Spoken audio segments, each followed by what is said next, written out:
Hello, everybody. My name is Jill Renee Feeler, and I have a special guest today. His name is Paul Prosper.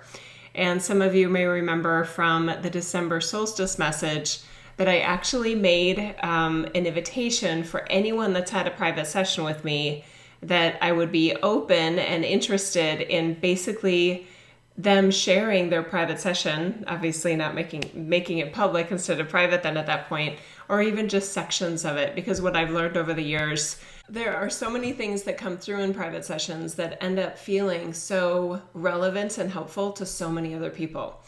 And some of you know Paul by his name, and you'll know him by his voice because he has been involved in a lot of the work that I've been doing. All of us co-create this work, and Paul asks very unique questions that stand out to people. And I've noticed over the years partnering with him, because I feel like I partner with all of you, that when Paul asks questions, it ends up expanding the work so much more. And what you may be surprised to know is that Paul does that in his private sessions too.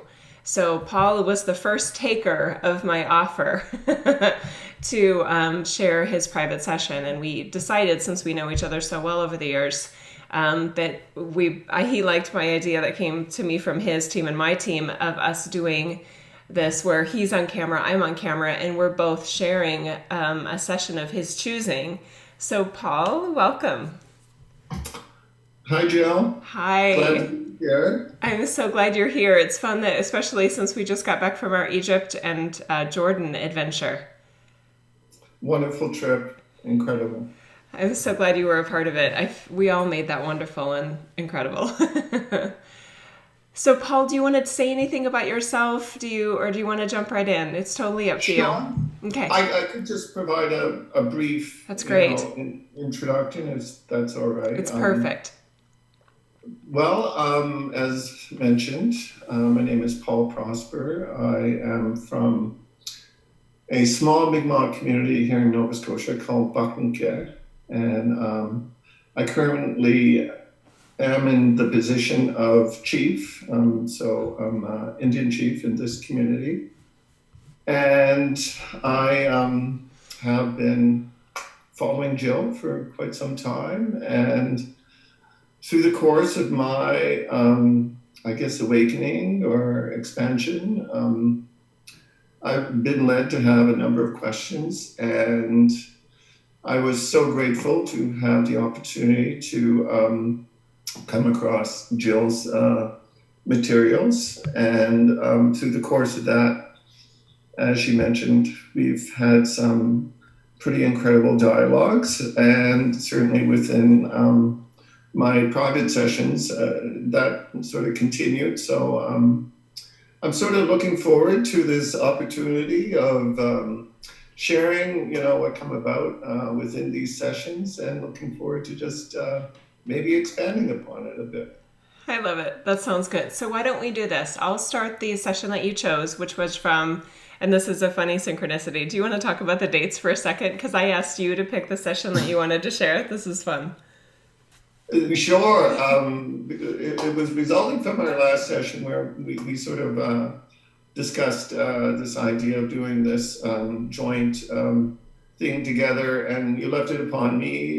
You picked the date of maybe we would have our next session would be on this date, February 21st, and left the decision to me to pick which one of the sessions we had. And I started looking through my sessions, and it just so happened that 2 years ago on this date, February 21st, 2016, we had this session. So I thought it was the appropriate session to go with as our first sort of go through. I love it. I thought that synchronicity was so fun.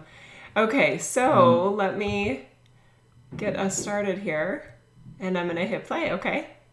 Okay. Session with Jill and Paul on February 21st, 2016. Let's take our 2 nice deep breaths here, please.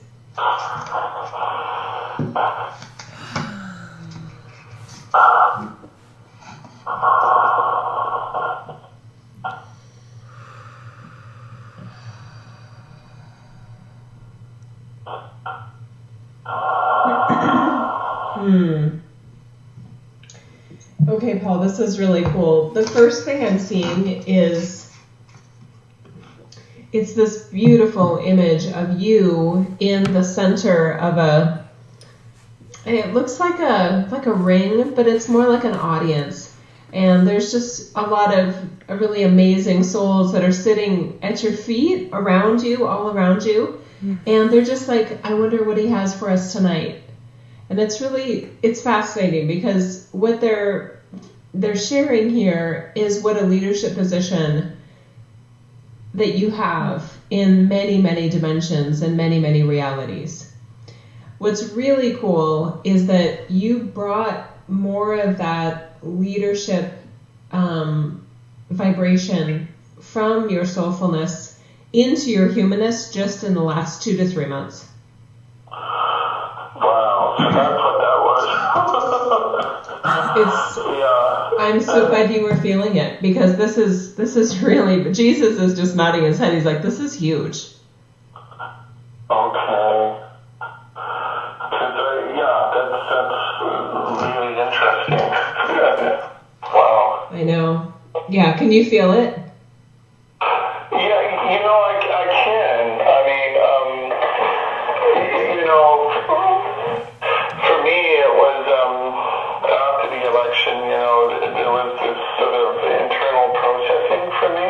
I mean, I was successful, but by a narrow margin, and it got me to think about things differently, and for a while, I was a bit, I think, depressed, or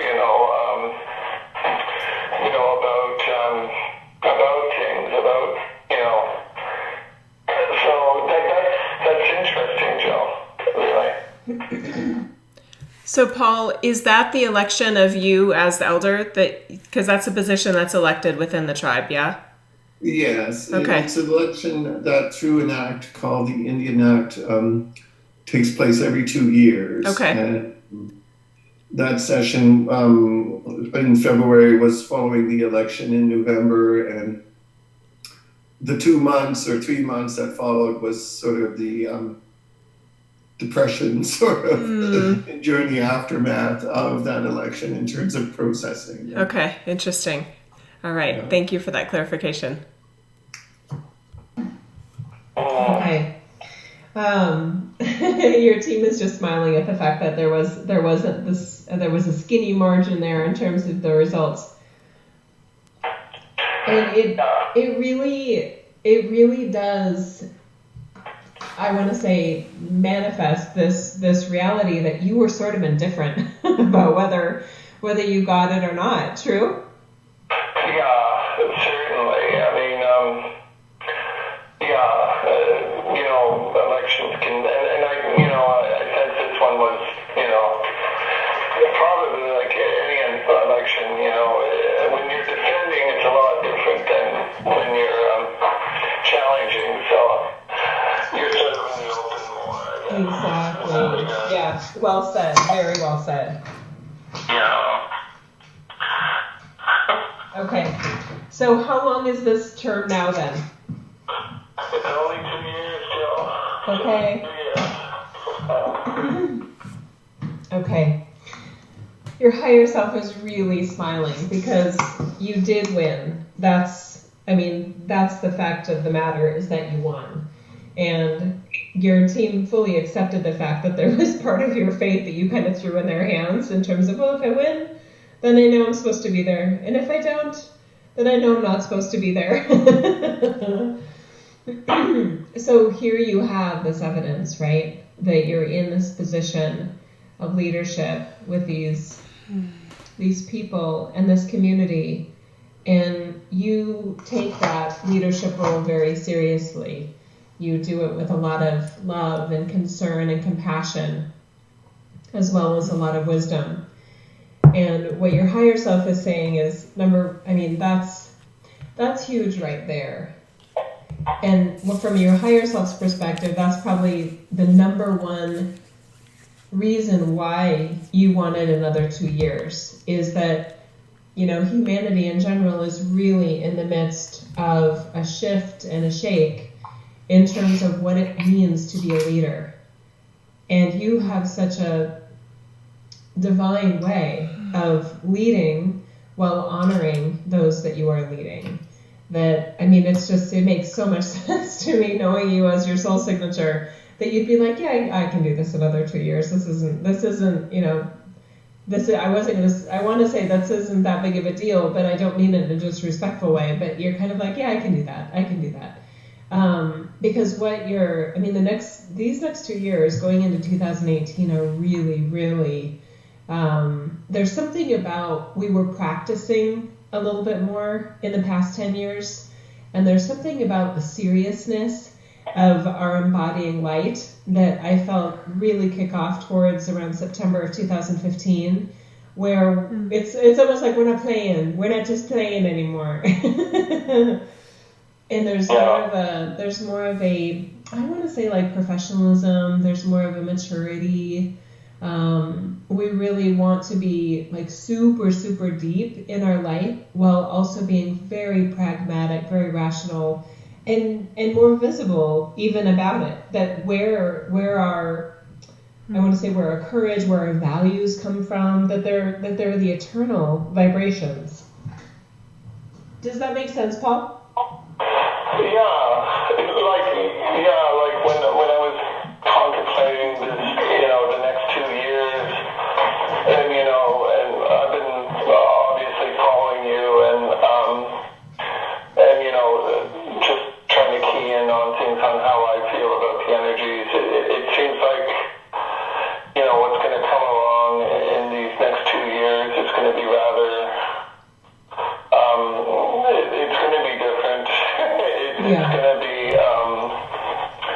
a welcome change. However, it tends to manifest, and it's almost like I'm starting to sort of key up on that, and sort of prepare myself in specific ways on sort of embracing what comes about, what presents itself. I love that. Your higher self is really smiling big on that one, because you're right. It is going to be different. There's a lot of different moving parts that, and a lot of things that actually you set in motion over the years, even before you were an elder, that you're going to start to see more response and more results related to things that you really wanted to adjust and change and upgrade. So I'm super excited that you're remaining in that leadership position to actually see it from the other side and give it that extra boost so that it has, they're saying, legs going forward on its own. Wow, I just love that idea of it going forward on its own, and because a bit of my I think it was a bit of depression or whatever was not feeling that I've really done these initiatives that I dreamed about, and I want to initiate and have started to initiate that. It hasn't really got to that level of manifesting that I had really had hoped. Like there's a number of things on the side burners or back burners, and it sort of made me a bit discouraged about that. Okay. No, it feels good. And it's funny because I do feel like there's a theme here related to... Yeah. I just wanted to follow up on that. As I was re-listening, as people sort of following the recording, just to recount, there was an election there in late November. It was a narrow margin, as we discussed, and a bit of the background is I just I was really pumped by what I did the first 2 years. And I felt there was like this huge momentum, and when I got the results of the election, it was like, what? I sort of felt like, wow, I couldn't, it was a shock to me, to my ego, let's just say, by winning by a narrow margin. And yes, I did sort of get into a bit of processing, like a depression there, and just thinking to myself, like, if this didn't do it the first 2 years, I don't know how, it's going to happen for me, like within the next 2 years, because I thought I did great. I mean, so within that state of depression, it was interesting for me to get the confirmation. I think Jesus came in there that within the last 2 or 3 months, I brought in that sort of leadership vibration from my soulfulness into my humanness. And I was thinking I was depressed, so I was curious, how something like that can take place even in the midst of what I perceive to be a depression. Yeah. Right. Do you know if you've listened to the session again and I haven't? Do we get to that part? Do you know? No, we don't. Let's talk about it now then. So, okay, I love this because Jesus is like, we can go right back to that time, Jill. Let's add it here. Yeah, I love how he's putting this. Okay. So there are many times when we're going through, whether it's an illness or feeling kind of a dip in our energy field, depression, low energy, low motivation, etc., that it's actually another energy level settling in. And it feels disruptive to a flow of kind of like when you're going 50 miles per hour and you hit a speed bump, right? It's just like, whoa, what just happened, right? And our mind, if we weren't expecting it, we don't have a kind of a story around what happened, the unsettledness of it can, depending on other factors, and you had another factor in terms of, how could I have only won by this much? We had like, what does that say about the confidence that my community has in me, right? Overachievers are like that, by the way. We don't say like, yay, we got more votes than they did. We say, why didn't we get more? Right? Because we hold ourselves as leaders to a really high standard. So anyway, it's almost like a grading system. So you're allowing that time period to feel like a lull, like even a depression. In side by side with that was a whole nother layering system being kind of linked into it. The fact that you allowed yourself the humility of, wow, this wasn't as easy of a win as I thought it would be. And clearly there's some different perceptions about me and the role that I did and how committed I am to this or the results that I'm offering that make me want to kind of, be more aware and what can I do better next time so that if I do run again, that it'll be an easier win, right? So it actually leveraged really well together. That time of softness that you had, coupled with those new leadership layers of your soulfulness coming online, allowed you to expand energetically how you do your role. Because you're still in that 2-year term now, right? Actually, I'm in the next 2-year term. So since this recording, you've already run again. Yeah. And won. By a bigger margin, I'm grateful for that, There we go. That's so great. That's so good. Yeah, that's cool. Do you have any questions about that part that it actually kind of scooped underneath it? And even though you didn't perceive it at the time, I feel like that's actually one of the reasons they talked about it in your session, to help you know that something else was going on at that time that was beautiful and perfect and really wonderful for the role that you were elected to do. Wow, no, that was really good to sort of make that connection there. Good, yeah. I thought it really sort of makes sense. I guess initially I was just thinking of where my mind was, but it does provide that law loop back. Yeah, that's good. Okay. Awesome. All right. Here we go. They're calling it independent sovereignty. That yes, there's a sense of community, but the respective value of each individual is just so important to be highlighted, and that each person feels their sense of, it's not obligation, it's divine pleasure and divine delight in recognizing the unique role that each one plays, and doing everything you can to highlight the differences, the uniqueness of each community member, and having them oriented to look for that themselves. That's like a dream, a very deep and profound dream, what you just described there. Yeah, I'm so glad to hear that strikes a chord with you, because this is how it works best, Paul. And you and I both know this from our other journeys in parallel timelines, that this is when humanity really shines the best, is when there is a system and a process in place of independence and of valuing and really cherishing independence. And we've lost that. Yes, I remember from, even previous sessions we had, Jill, about, certain people of our team, your team, my team, coming forward and speaking about the value of difference and, the value of diversity, and, how, that sort of has, and how people tend to, for their own ways and purposes, tend to agree or go along with things just to feel safe. Right. And not really believing in themselves, and that idea of things can potentially work in a very diverse sort of environment. It's almost akin to, which I highly value, is the Mind the Matter series, when you're talking about, the diversity within our guts, and, the emphasis of Dr.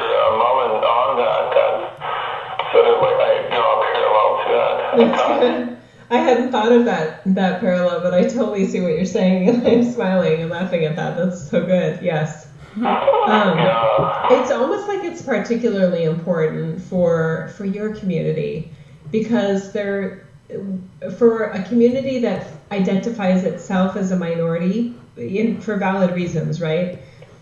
There tends to be this groupthink that, well, we're all the same. It's we're different than everybody else, and the individual loses its place of value in the world in some ways because of that. That well, we're all the same. We all have the same heritage, and it's us almost like against the rest of the world, and that there's diversity of us relative to the rest of the world, but they're almost like there had been safety in the similarities. And going forward, the amazing upward trajectory for really all communities is when we are looking for and celebrating what makes each and every one of us just kind of like tick, and the passions and the unique gifts and abilities that we've had probably our whole lives. This, the good stuff that we were never taught, it just comes so naturally. And there's been from previous leadership or the status quo leadership, there's been a hesitance to do that, because then we'll lose our sense of community if we focus too much on individuality. But in truth, the opposite happens. The sense of community actually strengthens, because we've already done so much work with the overall picture of purpose and shared purpose, that now we get that next burst from the glorification of the individual expression of light that each human represents. I really like that, and I do think it's timely.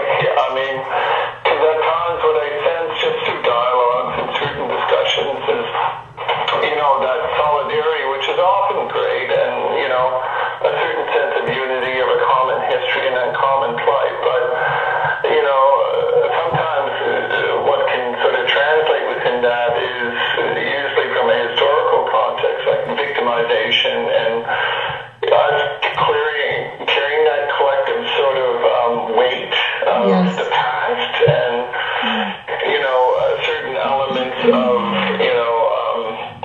protest, in terms of there's a place for that, but there's also a place for reason and, reasonable dialogue and discussions, right. so, Yes.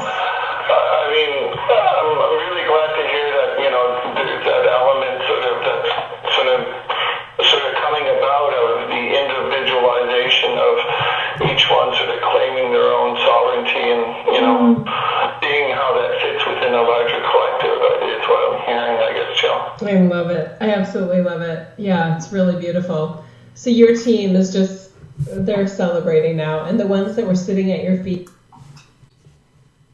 I just wanted to, there was a portion when when, part of the message was coming through that, I said it just reflected a deep and profound dream, that I had, and it's always been a bit of a struggle for me, being a leader within community and uh, taking into account and planning for and taking into consideration the interests of the collective, of the greater good, right? And thinking about fairness and principled decisions to allow, a certain allocation of resources and things of that nature to be, equal and fair and appropriate. And I guess that is one of the things that, I struggle with is that balance between, taking into account the needs of the individual and for individuals within that collective to give a certain sense of primacy to their own sort of interests and needs and wants. And some people think, to sort of pursue that is maybe a bit selfish or sort of breaking away from the group or, or maybe people just thinking it's not safe, it's much safer to be part of the larger group than to just simply follow. And I often found that at times is that cohesiveness within community, which is, often good to see that, common sort of goal and dream, that, there's sometimes a flip side to that in the sense of a common history, a common legacy, and at times, maybe getting locked in the past a bit about, certain considerations of victimization and, as I mentioned, that collective weight. So, this sort of presented to me this idea of diversity and, that relationship and the emphasis on the individual and how. And I'm wondering if you heard this, Jill, through that dialogue, that if one were to just really focus on, and support, and, the needs of the individual to pursue, their own thoughts, views, dreams, and goals, that through that, process, that it will inevitably, that diversity even will make a community stronger, more, let's just say, prosperous or progressive. So it almost seems to be a thing that I find, that diversity, in a sense, can contribute to a more, stronger collective, which is, I guess, what the nature of that dialogue was all about. I totally agree that is what it was all about. And I also heard the part that is sometimes minority groups, and I guess, technically I'm considered a minority group being a woman, right, at this time. There is this sense that as a minority group, we have to stick together because we're a minority. And if we focus on our individuality too much and de-emphasize our role as a member in this minority, trying to kind of assert ourselves and make a difference in the world and be heard, and, count and matter, that those individualities are actually de-emphasized, either at the conscious level of self, of no, that if I go this different turn, then I won't fit that mold that's been handed to me of this minority. So there can be pressures in multiple levels to do that. So I do feel like there is some either talent or interests or passions that are viewed by the self as outside the norm of that minority identity that can actually is suppressed of, oh, I better not do that. But yet that expression of that individual passion, that uniqueness, and even that distinction of that individual from the group minority kind of identity is probably more powerful for that minority group than anything else. Because it's easier to be heard as a collection of individuals versus a collection of sameness. And I think we overemphasize the sameness for very valid reasons, but I feel like we've tried that for so long now, and I feel like we've kind of worn out maybe the benefits, and it's worthy of time for whether somebody's considering themselves a minority or a majority, that we really take more credit for what makes us tick uniquely. That makes me really excited, and I don't know if I can adequately explain why, but on a soul level, that always feels like the magic course of action. When as individuals, no matter what age of life, we really celebrate, oh yeah, I'm different from my group, whatever group that is, even family group, in these ways. And that's kind of exciting that I'm different. I wonder why I'm different that way. Do I make that an upward spiraling, everybody wins sort of difference and distinction? Or do I make it like a problem that is a downward spiraling detraction of progress and momentum and joy and self-satisfaction and feeling of value in this world? Wow.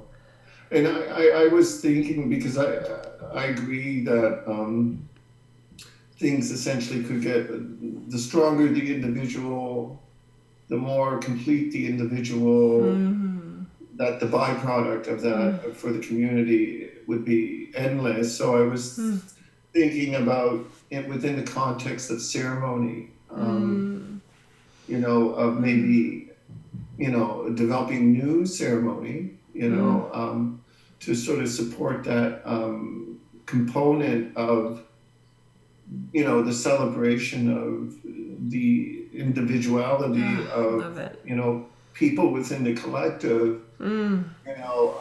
for sake of,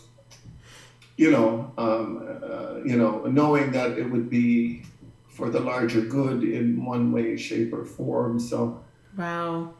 That's one of the things that I've been thinking about. I love that idea. Let me know if you want any ideas from your team on that, because that gets me really excited. I've heard of ceremonies regarding whether a woman, a young woman going through menstruation for the first time or something, and in some tribal communities, it's like, now you're a woman. And it makes me think of, wouldn't it be really beautiful if someone said, now you're your woman? Yeah. Handing it back to them. And a man too, when the young boy is like, okay, now you get to go hunt with the tribe or something like that. Some traditional kind of, this is what makes you a man. This is the line you've crossed from boyhood to manhood. And instead of saying, now you're a man, now you're your man. And obviously that's one of the things I love to do in readings is help people see themselves as their unique soul signature in context of their humanness.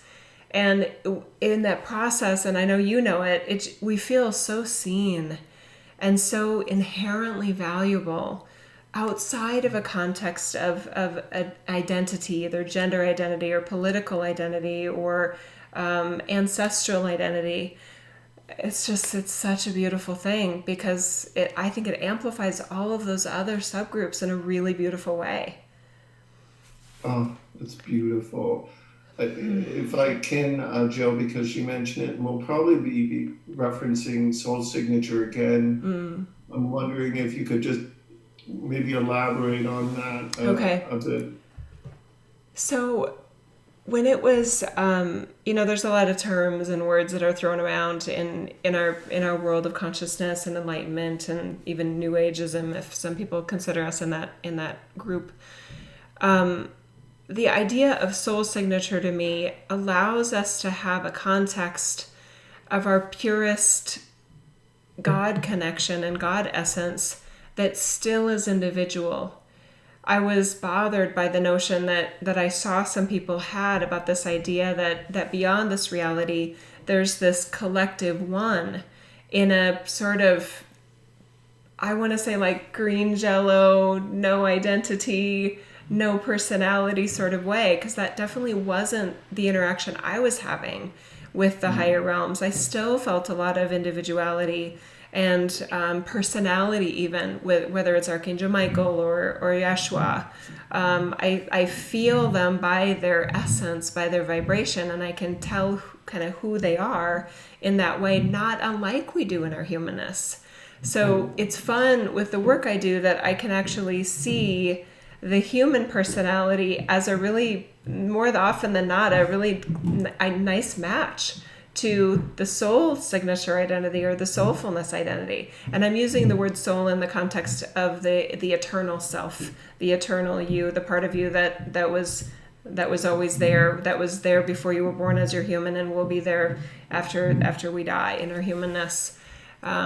Anyway, so that's what I mean by that term, soul signature. And signature, I like that word because it has a sense of it's yours, and you carry it with you, and it's like another form of container that we use in the All That Is, and I love it.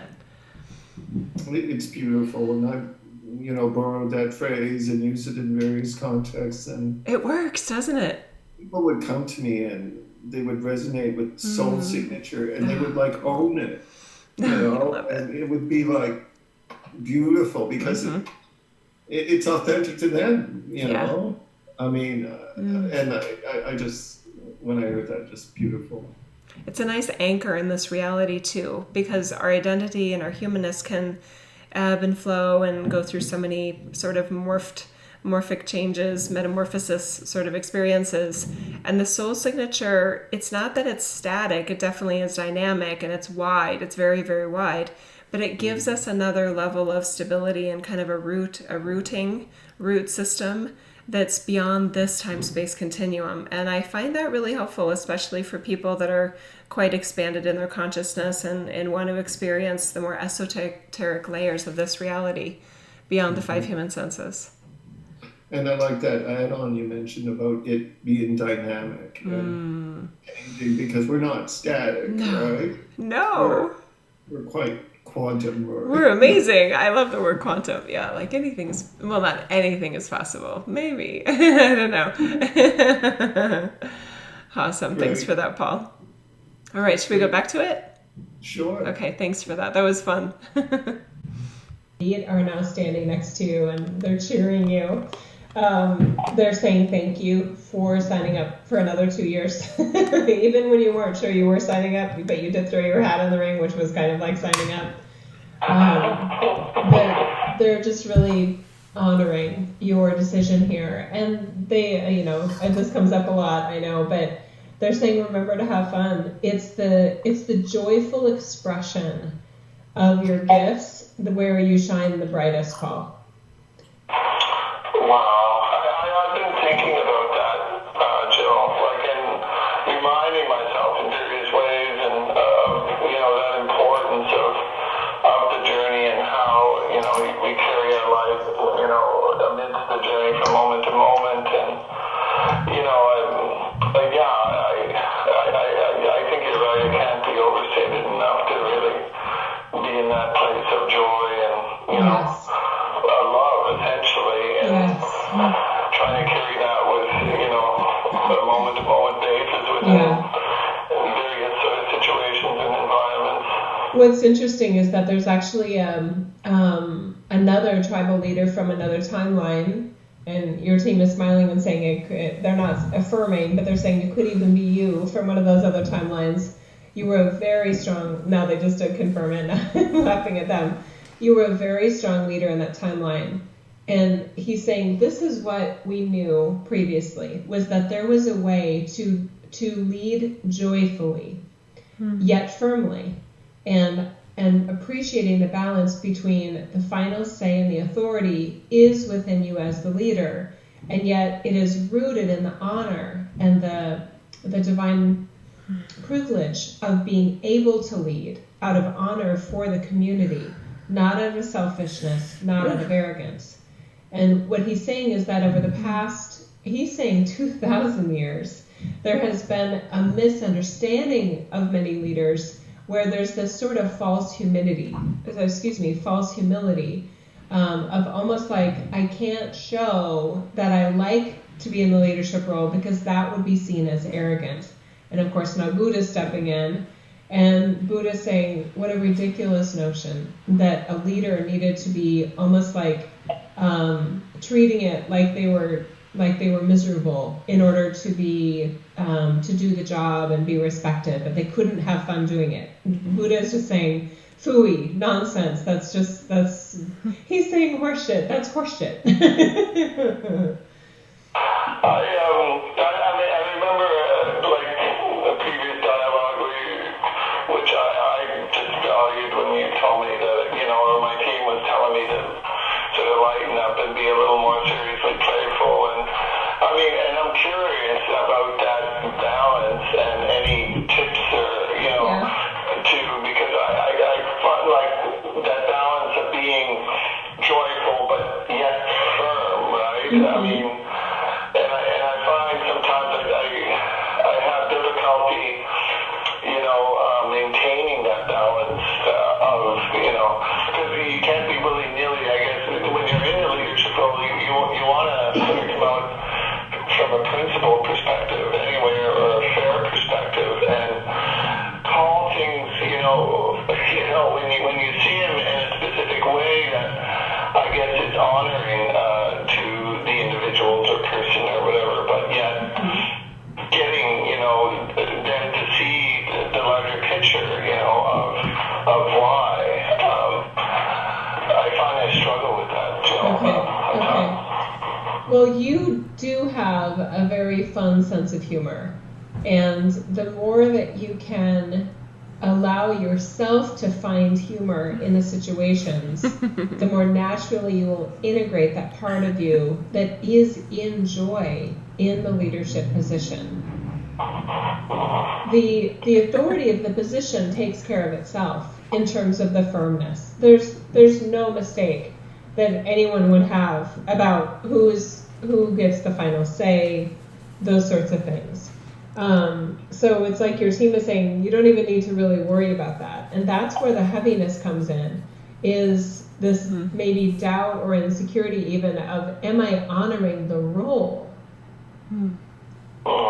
The role has its honor. The role has its honor as a part of, it's like inextricably linked. Your team is saying you don't even need to worry about that. So once you put that concern aside, and then it's more about, I am in the leadership position, and I honor you, the individual, and I have a way of being myself, Paul, as a leader that can look for the humor in situations so that we can move forward, not as a distraction mechanism, which humor can often be used for, but actually as a way to lighten the energy, loosen the grip of the past, so that we see more brightly and more clearly the clear opportunities that are facing us right here, right now. Okay. I see. So there's a lightness to it, and there's a clear distinction that I see that they're making between you and your soul signature combined with the natural authority that's coming with the position that you have. And it's almost like it's possible that you'd been looking at the position as, well, I need to be serious, to be taken seriously, to not dishonor the role I have. And your team is just saying that's not, don't worry about that. Okay. Yeah, and other people look at you in that sort of way as well. Like, yeah. Serious, like, and it sort of jars you, like, I mean. Yeah.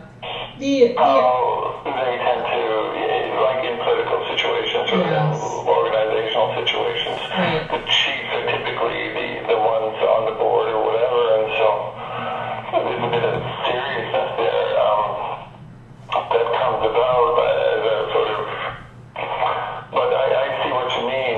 Yeah, that's helpful. But it does. It sort of gives me a certain insight on how to. That's good. To not worry about the position and just focus on, just being in that sort of place of joy and, okay, yeah. Yeah. And your team is saying that they'll help you. They'll help you feel that smile on the inside, and they'll help you find a way to appropriately let that smile, let that love come out in a way that is really the most likely to be received. Your community has a lot of cultural traditions, and those are to be respected. And that chief, the other timeline chief part of you from before, is saying that he'll help you find a comfort zone that works for you in that space. Okay, that's helpful. That is. He just patted your hand. He's got these huge hands. He patted your left hand we've got this. I'm not going anywhere. And he's saying he's showing you. He's saying I'm part of you. I'm part of you. And I was a leader at a really important time in our, I thought he was going to say history, and he said, nope, future. I'm a leader at a very important time in our future, and I've figured out a way to balance this lightheartedness and this joy combined with tremendous respect and honor and professionalism. And he's saying, I'm delighted to be able to assist you alongside you so that you can create your own process that you feel good about as Paul. And he's just kind of waving his hand across the community, saying, because these people are worth it, and it's worth it for you to find a way to be that loving, caring, wise, respected leader that respects the position and respects your soul signature. Because your soul signature is very sparkly, Paul. Okay, then. What does that mean, Joe, sparkly? Were you going to say something, Paul? What's that? Were you going to say something? Yeah. What I wanted to add to that was, that was immensely helpful for me. Oh, I'm so glad. Because, I guess I attributed, a fair bit of seriousness, to the position, and carrying that sort of with me through my daily affairs, and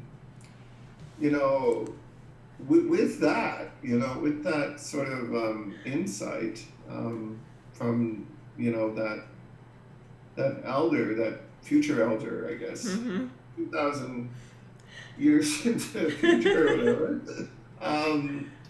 it just allowed me to sort of loosen up that sort of I want to say tight ball to allow. I think the way it was put was loosen up the past, and so you can sort of look at the opportunities that are ahead. And I really took a lot of away from that, and and just having that feeling and recognition that this chief is essentially me, or a future aspect of me, that is part of me, even in the present day, Yes.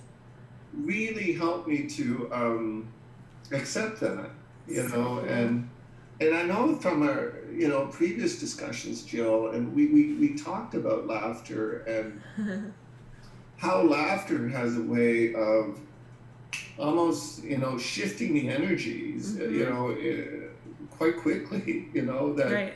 it could be utilized in a way, of shifting things around and allowing things to sort of maybe loosen up, so one can sort of look at some of the potential opportunities that situation sort of presents. So I just wanted to highlight that and just underscore how helpful it was. I'm so glad. So I'm curious also, has that meant that session in particular that we're reviewing here, that you did start to have more fun in the role since then? Certainly. I mean, yeah, and not as a distraction, Right. but as a way of making it constructive, on point sort of, and, and it reminded me, as in a younger Paul, of how I was able to be funny in the sense of seeing things in different ways, which can be funny at times. And it seemed that I lost that, when I grew up, and it was almost like I rediscovered that. I mean, and that's so cool. Look to incorporate it more, and actually I started seeing it in other chiefs as well, that's that I so associate awesome. with, Yeah. in terms of how they, deal with some difficult situations at times, and but very, very helpful. I love it. I'm so happy to hear that. I'm laughing. I started to giggle because I was having memories of how you made me laugh, and with your humor. And I just remember us in that hotel lobby waiting for our flight from Cairo to Frankfurt, and we'd been up for so long at that point. And our Mohammed was talking about, to really understand what's going on here, you have to live here. You have to live in Cairo. And you're like, oh, great, Jill, thanks. So we didn't unlock any codes or something like that. It was so funny. It's just, I had never seen that sass sarcasm from you before. We were all a little loopy at that point. Oh my God, that was so good. And I'm like, Bridget, Paul's laying on some sass. So good. Oh. One of the things, Jill, I mean, because I'm thinking people listening in, might be thinking, well, how is that possible? How could, a certain future aspect of me, come to the past, their past, and actually help me, and it sort of gets to this idea of beyond our humanness into our soulfulness, there's no conception of time or space or linear time. So it's essentially, and looking for feedback on that, in other dimensions or, beyond this time space, that the past and the future don't really exist. It's all sort of wrapped up in the present. Is that somewhat accurate? Yeah, the words are just coming to me as you're saying it. It's at another level of our beingness, time is not an obstacle. So it's all happening at the same time. So that can be a really big, mind bender is the word I like to use for those that don't have that awareness. Their brain hasn't grasped that concept that there is more than one now.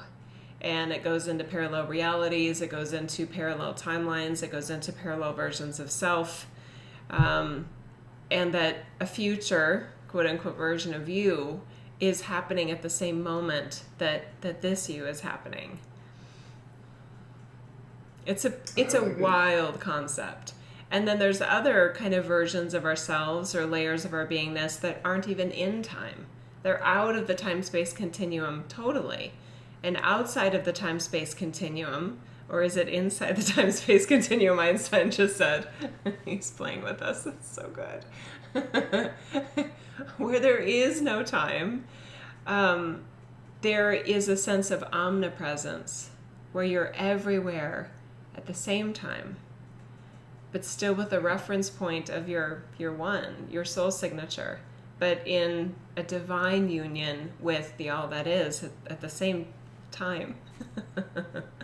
So it's really cool. And the more that I know for myself, the more that I've allowed myself to not be limited either in my sense of awareness or access, to just this time, quote unquote, the more of that source energy, the more of that soul signature energy is then made at home within me, because I'm not putting it in that really narrow box. I'm allowing the wisdom, I'm allowing the timeless wisdom to be available to me regardless of where I am in quote unquote time. And it's literally a game changer. And I just want to add to this for those that are, you're sharp, you're well educated, I'm well educated, and I get it that for some people that are also well educated or just really have really strong brains and maybe didn't go into formal education in any way, our minds can get really tripped up on things. And what I've also realized is that just because my mind doesn't understand it doesn't mean it's not true, or doesn't mean it's not real. Our mind is kind of like a Vespa engine relative to the most advanced rocket ship ever, the most advanced time traveling machine. So you don't ask a Vespa to get you from, LA to London. So I still have so much respect for the human brain. I love the human mind and how it works. I think it's absolutely fascinating. And I'm also equally fascinated by how much it holds us back. But it doesn't have to. When you layer on another kind of, it is like another layer of system regarding divine consciousness, and you create a system within yourself of, okay, my brain doesn't understand it, but that doesn't mean it's nonsense. It can be full sense versus nonsense. And now I'm playing with words. Wow, that's very helpful, though. I'm glad you added that context, because it is good to kind of lay down some tracks for some people that are like, what the hell are they talking about? Yeah. We've got an MBA here, we've got an attorney there, and a chief on your side. Yeah, so yeah, we're smart too. Okay. Sparkly to me means it's very easy for you to shine. It's very easy for you to glow. It's very easy for you to have this just beaming smile on your face without hesitation. Okay. And funny, what you reminded me of in terms of humor is when I was younger, at least in my mind, I thought it was pretty funny back then. In terms of, I always sort of have a different way of looking at things at times, a different perspective that can often be funny sometimes, just by. Yes. Okay. Yep.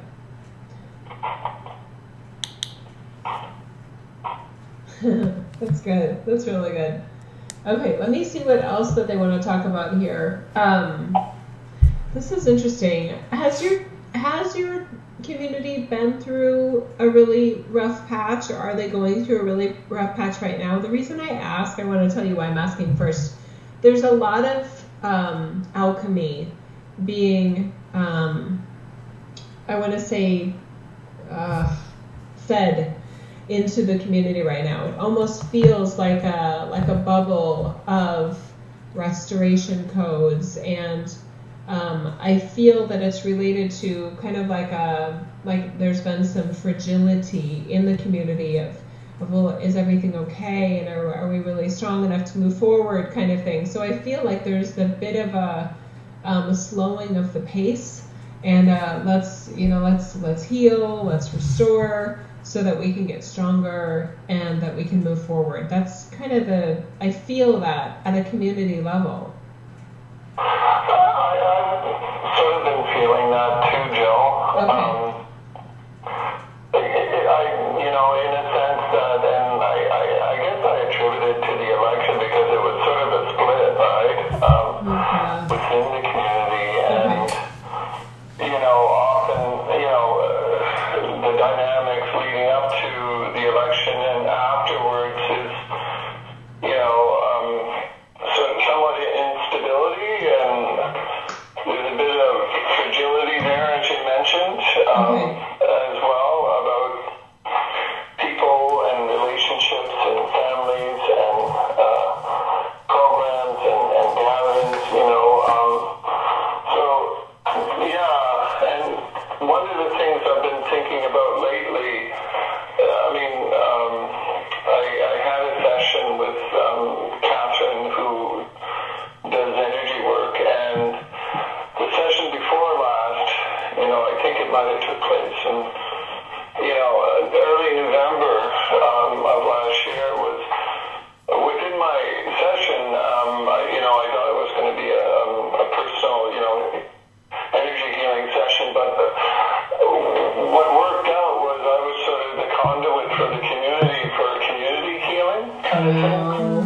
Wow.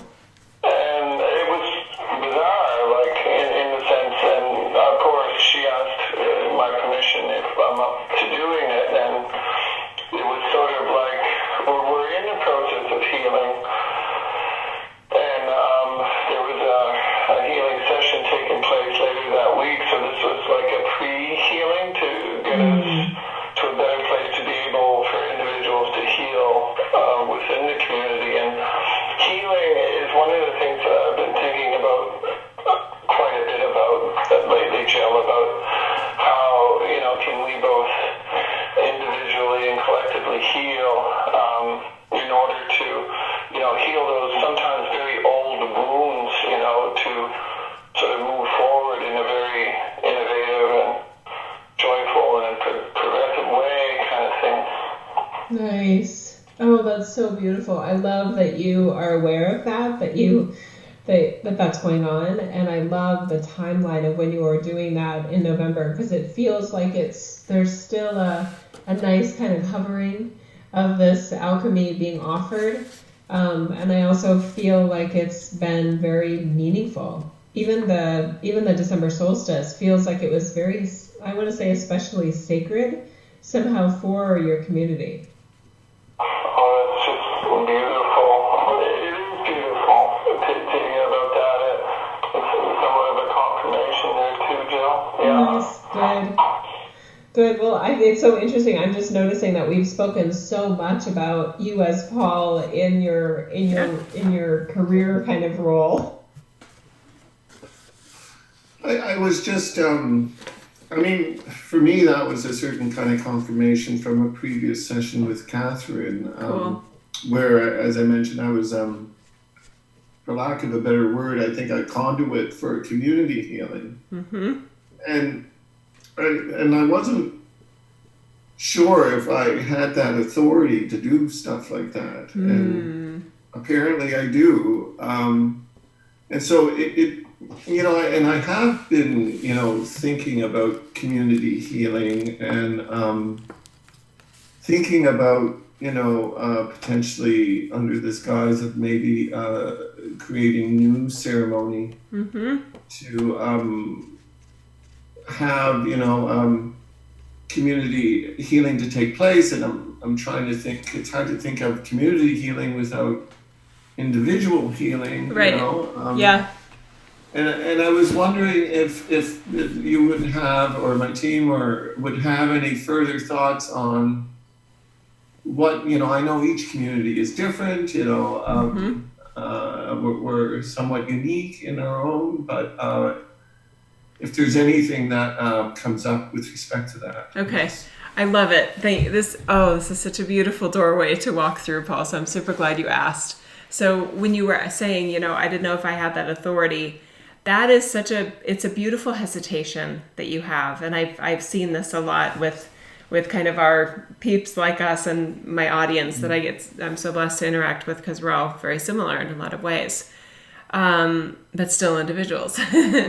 That there is a common, I want to say, misconception that as alchemists or healers and as leaders, that we can misuse our power, and that like you can't heal somebody without their permission. You have to have their verbal, agreement and all these things. And it's so interesting that those of us that probably have the best intentions of anyone, the purest intentions at least, that we would be the ones hesitating to offer something so beautiful and so pure and so divinely alchemical. It's just, there's an interesting irony there that I keep noticing.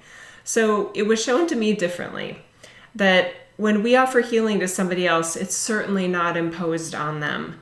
I look at it much more as, like a restaurateur adds something to the menu. Nobody has to order it. But you've got it ready to go, the recipe, you've got the ingredients, and it's like, here you go. Or even at a buffet, here's a dish. I think you might like it. I made it with love, and I made it for your enjoyment and your nourishment and your, soulful experience being positive and of joy and light and upward spiraling intentions in this reality. by doing it that way, it allows those of us that feel connected to this more soulful, loving, empowered energy to be even more effective and even more empowered in this reality, and kind of more in the game in a lot of ways too, because then we're not needing permission to offer something that we feel is special. We're also not waiting to be asked. So when we were on the Egypt and Jordan trip just recently, I was basically, if you will, praying for our group consistently. Whether it was just, lying in meditation before bed. I do that for like the planet all the time, where I'm just like, I really, if there's anything that I can do by me being here, of just sharing more love, more healing, that people know their value and know their inherent worth, and that they've, rise to the occasion of their best potential in this reality, not just for their own enjoyment and delight, but for the celebration of human life in this physical reality we call Earth. How is that an imposition, right? It's such a beautiful thing. When it comes to actual healing of a community, where you are like, okay, here's, let's see, let's remove this, divisive wedge, or let's, add light to this, collective chakra, etc.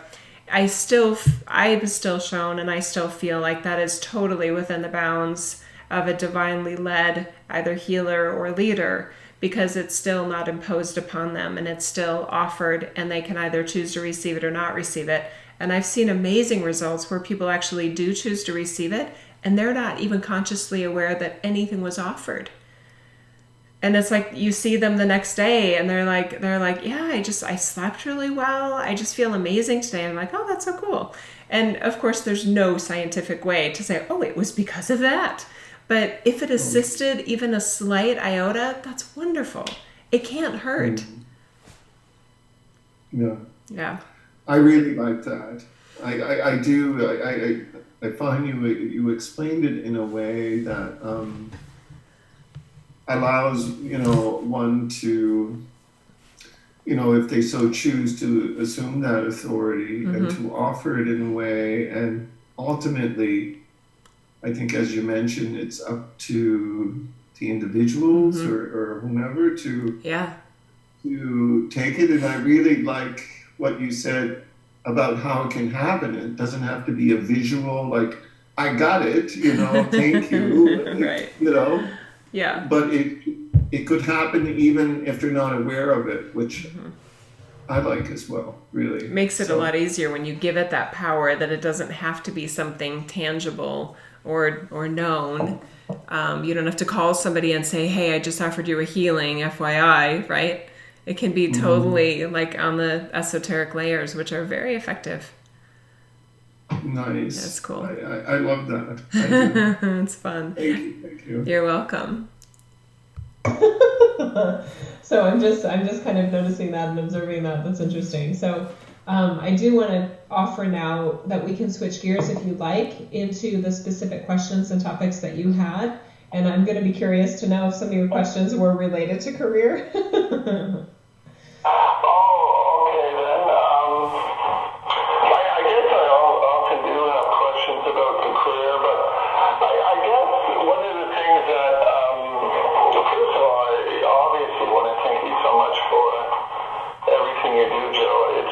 Incredible how and the way you sort of access things and energies and this minding the matter was really a new experience for me.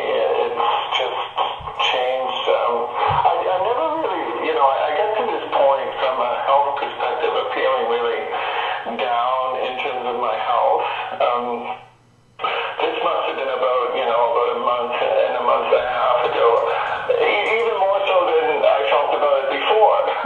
So, it was really refreshing to take part in the, I know I wasn't very active in the calls or anything. I sort of got onto the program late, but, I am following it, sort of 3 weeks into it, and, awesome. I feel a lot better.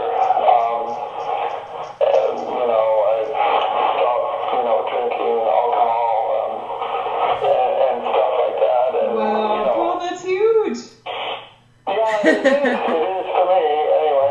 And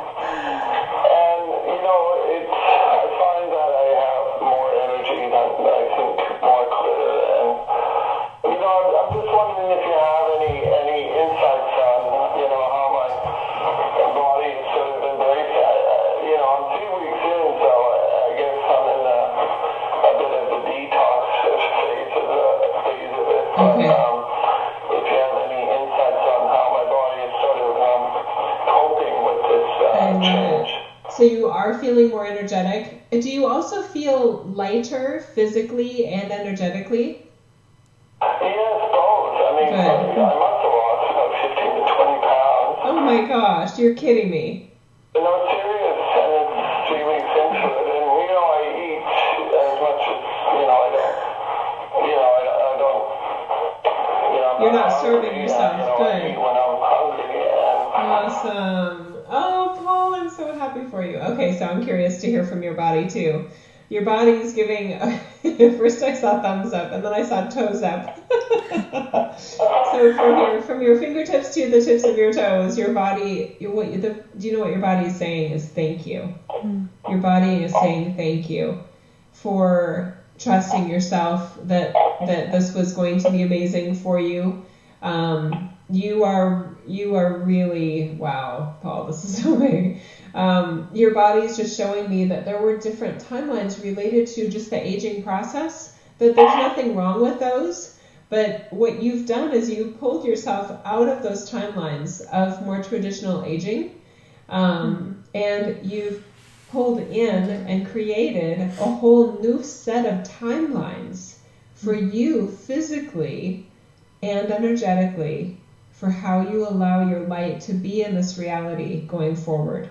And it's like the previous timelines that were out there, you just have this big eraser and you're just erasing them, and you're like, we don't even need him on the board anymore.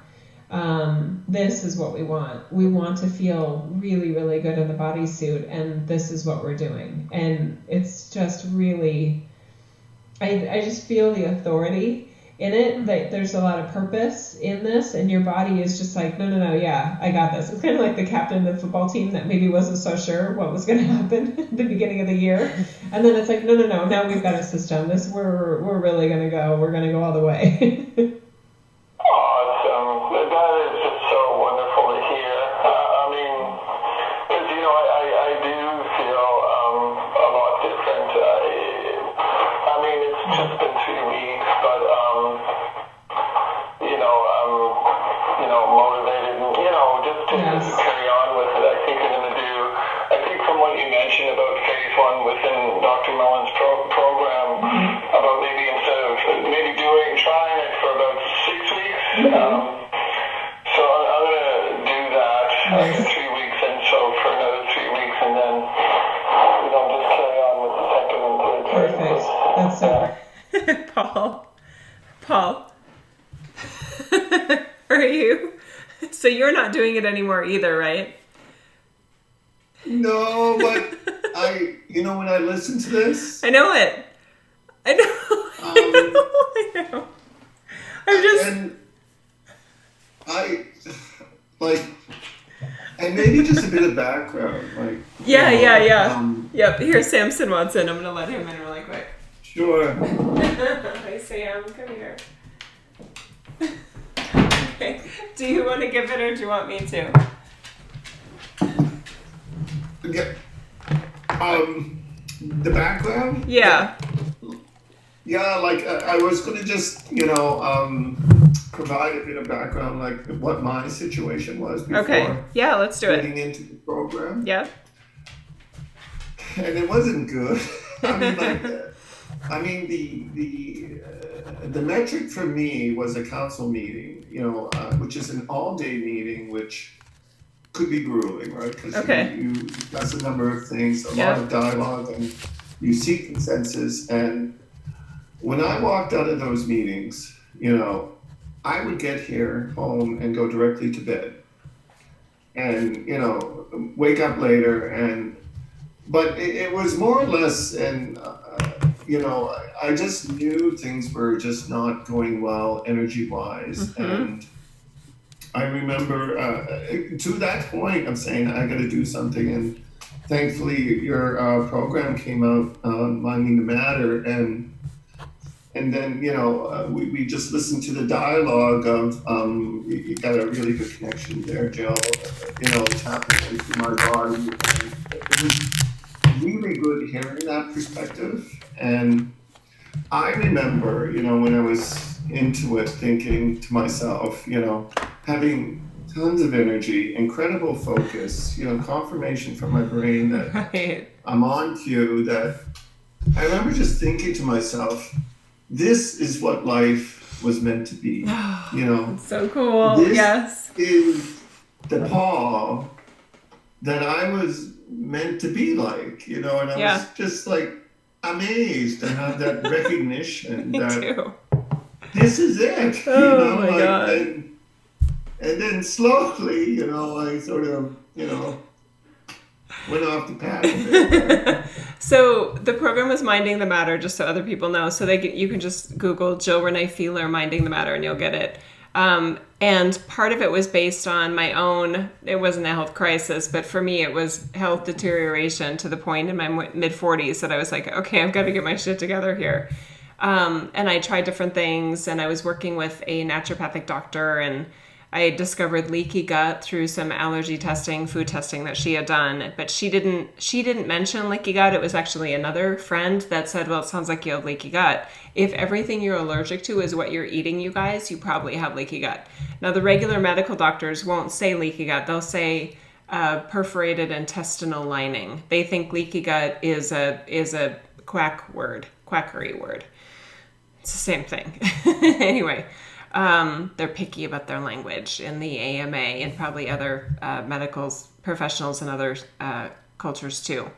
But it ended up where I was led to Dr. Mullen's book, The Gut Balance Revolution, and my team added on a lot of other context in terms of just really how mysterious and sacred the human body is. And when I kind of understood and I got a handle on this idea about the importance of the gut microbiome, and it affects our immunity, it affects our moods, it affects our cravings, it affects our intellectual capacity in a lot of ways. So basically your IQ, your overall functioning, and obviously your energy stores and energy levels. I was like, oh my God, okay, so how do you get a healthy gut? And I do believe that for some people it's different, but the program that I followed was Dr. Mullen's in the Gut Balance Revolution, and then I did make some adaptations and tweaks. It isn't vegan and it isn't vegetarian, but I've heard from vegans and vegetarians that have done the program that there are adaptations that you can make, but it is low carb, it is ketogenic. But it's also a lot more than that. So it's a wide variety of foods. It's really high quality foods, really clean foods. And I felt like a different person within 5 days. I mean, what did you say you lost? Didn't you say 25 pounds in 3 weeks or something? 15 to 20 within 15 the first to 20 pounds within the first 3 weeks or first few weeks. That's amazing. So the shape that my body got in following that with zero change in any exercise routine, and I wasn't exercising. I'm actually fairly immobile, sadly, in a lot of ways. I sit in this chair a lot doing my work. So it was through no exercise that I got the amazing results that I did. It was entirely with food. And then as I later added on exercise and, private trainer and that kind of thing, and, lifting heavier weights and squats and deadlifts and that cool kind of stuff, I mentioned to my trainer, I said, so I've heard that, those amazing abs that people have are actually made in the kitchen, not in the gym. And that it's like 80% more what you're eating than it is like how many sit-ups or, crunches that you're doing. He said, oh, that's totally true. And I'm like, well, why didn't you tell me that? Right? So they don't talk about that because their work is in the gym. And I don't even know if nutritionists really, and there's, a lot of nutritionists aren't into keto yet. Ketogenic and Atkins and that whole world is still maligned in a lot of ways. But I can't deny the results and how amazing I felt either. I felt so superhuman. So what I feel is that I'm still better off physically now, even though I'm not following the program, then I'm still better off now having done the program, because it still reset a lot of different levels of my biology in really important ways. And I did it like almost religiously for probably about 3 months. But I had adrenal fatigue, I had leaky gut syndrome. My cortisol levels were just crashing. And anyway, I consider myself a mess, but I wasn't a mess because I was still working and everything there was fine, but it wasn't fun. And I was having fun. Anyway, I could have done better and I knew that. And I did do better. So it's hard to go back on it though, because carbs are and junk food and all of that stuff. Once your gut microbiome gets back into a dystopic, is that a word, state, it goes back to the old cravings, but still the resets are enough to still make a difference. But if you and I both went back on it, we'd probably be like, oh my God, I'm in the bliss and that again. But even the way my body looked, oh my God, I had pictures of myself that I took right before we went to France, because you were following it diligently when we were in France, and so was I, and so were some of the others on that France Sacred Mary Magdalene amazing adventure that we had then. And I can't believe how my body looked. I'm just like, my body had never looked better, and I was 45 years old at the time. So, or maybe 46, I think 46. Anyway, so yes, I'm disappointed in myself that I'm not following it like I did, and that I don't look and feel the way I did then when I was following it. But I also feel very empowered knowing that I know what to do to get back to that state. It's almost like even at my age, at any age, our body is capable of so much more than we give ourselves credit. Yeah. And and just the confirmation from my body, I just want to realize that confirmation that, came through from my body, which, I thought was, wow, like taking the eraser on, the timelines of my aging process. And, I really want, and just, the mental clarity is, yeah. I mean, the idea that we're just 2 to 3 weeks away from amazing skin, decreased inflammation, major decrease in inflammation, sharper brain, better digestion, higher energy levels. I mean, and on and on and on and on. My allergies were better. My asthma wasn't as, was like I don't want to say non-existent, but the inflammation, right? It's all about the inflammation. And food is a key source of inflammation. Yeah, it's pretty cool. We should go back on it, Paul. I'm motivated. I really, yeah. Yeah. It's there, ready for us. So, okay, I'll hit play again. That was good. Right. The other thing, let's see, what else were they going to show me? Oh yeah, your brain. Your brain is definitely giving a thumbs up. I feel the clarity in your thinking, and I had a high respect for your intelligence to begin with. But are you feeling that your brain is even sharper than it was before? Certainly, I do. It's clear, more clarity for sure, and more focus. Yeah. So and I just have more energy. It's sort of like I was almost going rock bottom here prior. Like I was, and like I said earlier, it was a really good timing. Just mining the data. When it came up, Jill, I'm just one of the best choices I've made in my life. I think. I love it. I was so delighted when I saw that you signed up. It's, I never know when I'm going to put something, and this was totally different than anything I'd offered before. So I was just really trusting that it had such a huge transformative effect for me, that for anybody who wanted it to be transformative to them, we were just going to, knock it out of the park. And I'm so delighted to know what an amazing effect it's had for you, Paul. I can't tell you how happy I am to hear that. That's so great.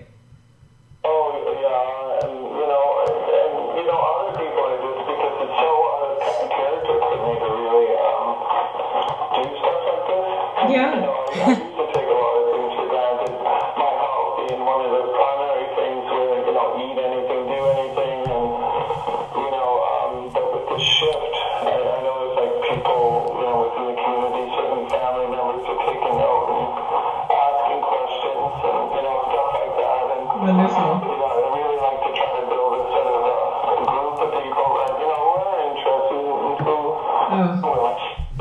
so great. I love that. And it's funny because I've spoken to others that have been in the program too, and they're finding the same thing, that there's people that just, we've had an impact on their lives, and they trust us that we're doing something.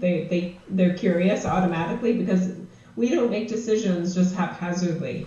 Things tend to work out, in a very synchronistic manner for us. So when we're doing something, number one, that gets their attention. When we feel so good by doing something, then it even more amplifies it. So I love this idea that there's this trick, the waves are getting wider and broader into the ocean as we each affect others in our lives with introducing some of these new concepts, because I feel like humanity needs these concepts. I agree 100%. Yeah. For sure.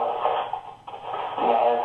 That's so cool. And just to follow up, because I really enjoyed listening to the Q&As as well. I went through them all, and I'm sort of going through them again. Sometimes I listen to them as I'm reading Dr. Melvin's book there. But, and one of the things that sort of taught me was that sort of period that I know it's been discussed on a number of occasions within the materials, but I'm wondering if you have any updates or anything new on, that sort of, I guess you mentioned sort of like an alignment or a portal of March 5th and the 15th of March. There seemed to be something initiating on the 5th, and then something, the alignment, I guess, taking place on the 15th of March. Any news sort of, or anything further on that, Jill? Yes, thank you for asking, because this is one of the reasons I love to meet with you, because you ask questions that bring me back to something that I, as human Jill, I kind of, anyway, we just have a cool way of doing things, and I love that. I love the uniqueness that we each do. Anyway, so when you ask it, my team is like, oh, isn't that great that he asked, because you wouldn't have. And I'm like, oh, yeah, that's right. Okay, so what it looks like to me is it's very much related to the spring, the March equinox, and the attunement of the March equinox and its relation to the embodiment of light at an upgraded level than it's ever been before.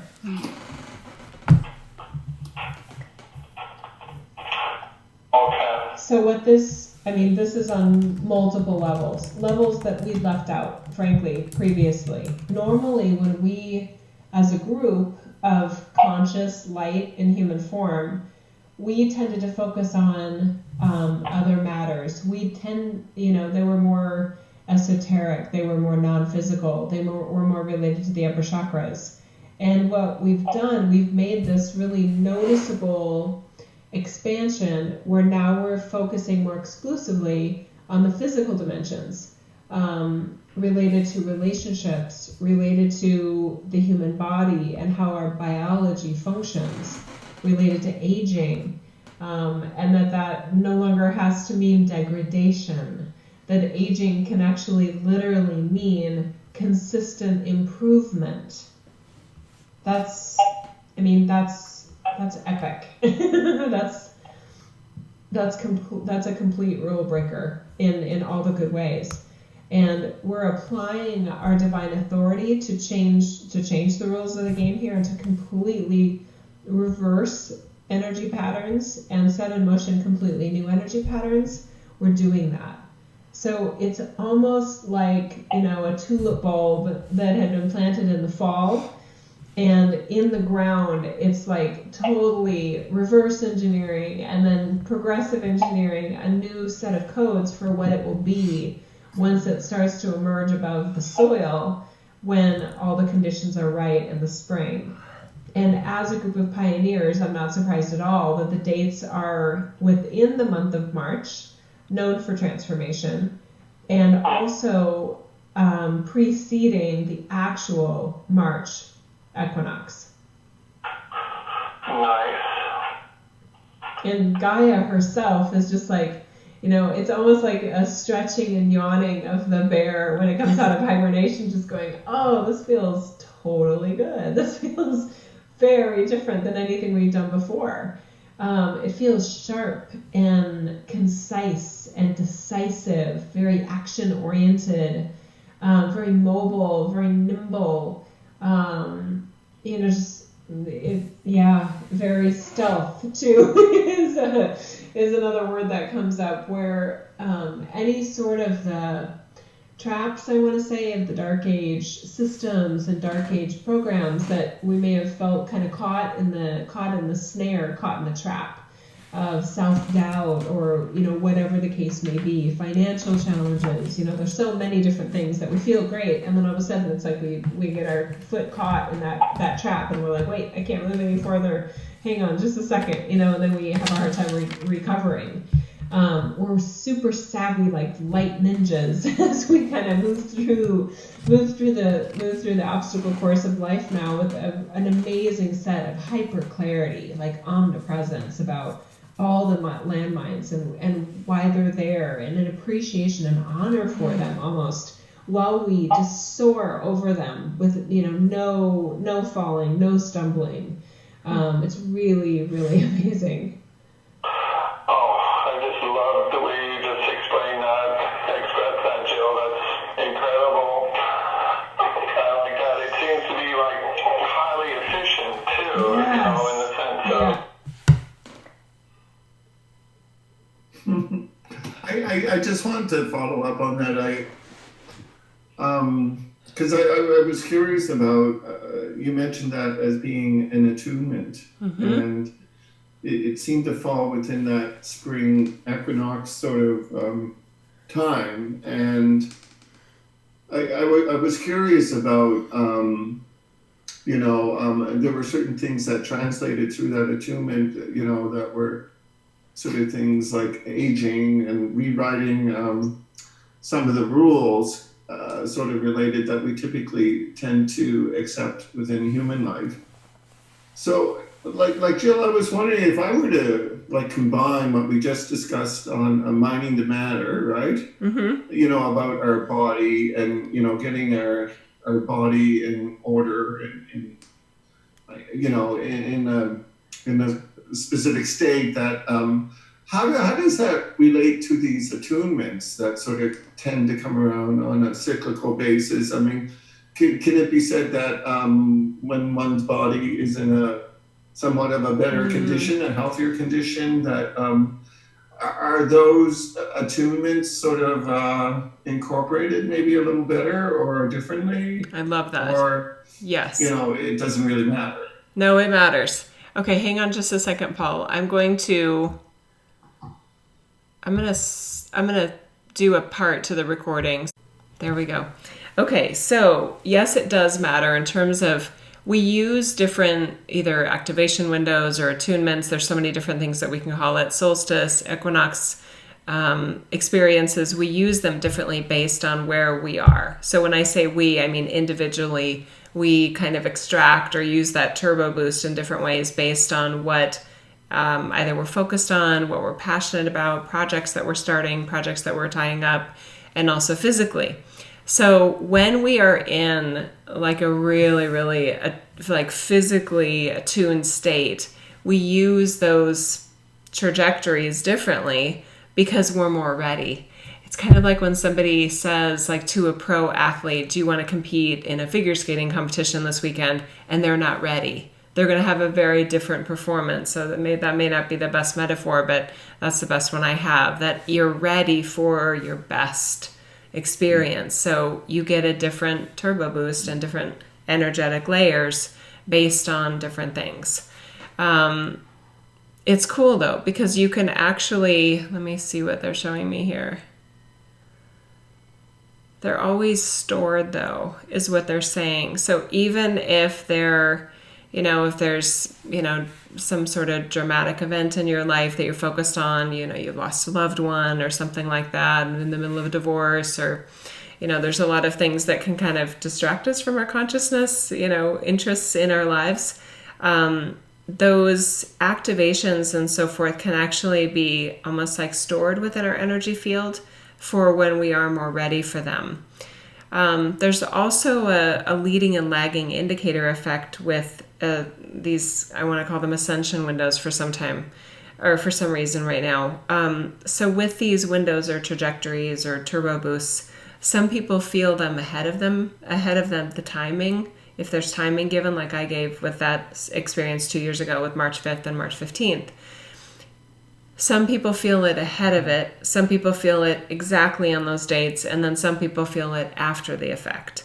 So it isn't, I mean, I do like to give pinpoint dates when I have them, but it's much more out of time than that.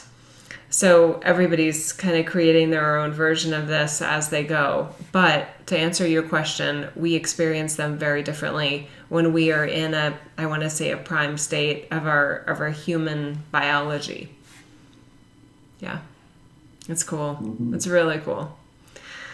I love it. Okay, ready? You ready to dive back in? There's only like 20 minutes left, so. Being cognizant of what you mentioned, like landmines and things of that nature, but being agile and, equipped. I really, really like that because, what it suggests to me is being able to get essentially more things done, that's really refreshing to hear. Oh, I love it too. I may have to type up that part since that relates to all of us. Certainly. Yeah, wow. Woo! That's amazing. Thank you for asking, Paul. I love you. Jill, you mentioned about, Chris, and I'm just curious if, obviously, at least I know what I'm going to be doing for the next almost 2 years from now.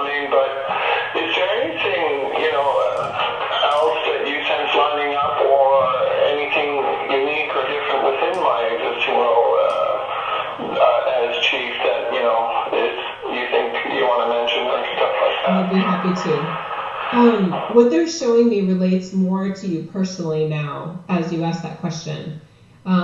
It's more about, do you want to be a leader that does so in such, this word makes me sad for some reason as I'm saying it, in such an isolated fashion. Is there a new way that you'd like to serve the role as leader where you have a really meaningful inner circle and at least one or two people that you really consider confidants and authentic comrades that you can really share yourself even intimately with?